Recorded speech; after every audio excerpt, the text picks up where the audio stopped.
Jérusalem, aussi belle qu'imprévisible. Depuis le début du mois d'octobre, la ville 3 fois sainte est secouée par des attaques répétées à l'arme blanche, une menace quotidienne avec laquelle les habitants ont dû apprendre à vivre et les forces de sécurité s'adapter.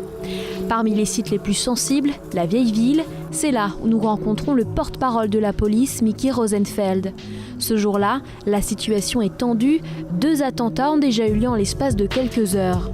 Nos officiers de police sont briefés tous les matins, midi et soir sur ce qu'ils doivent faire à propos des menaces et la manière dont ils doivent y répondre. Autre fait important à retenir, c'est que les distances sont très courtes comparées à Londres par exemple. Ici, pour traverser la ville du nord au sud ou d'est en ouest, cela ne prend que quelques minutes. Une proximité qui permet un temps de réponse très court de la part des unités de police.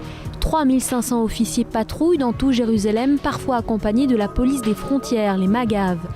Pour les appuyer sur le terrain, c'est 320 caméras qui filment chaque recoin de la vieille ville, mais aussi un service de renseignement et surtout la surveillance des réseaux sociaux où l'incitation à la violence est très présente.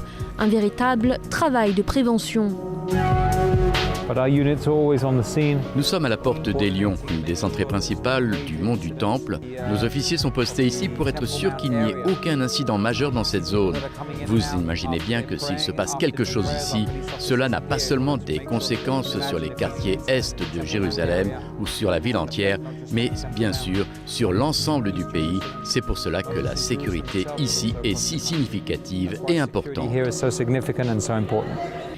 Les services de sécurité attachent également une attention particulière à ces quartiers de Ras Al Hamoud ou de Silwan, d'où sont issus une majorité des terroristes.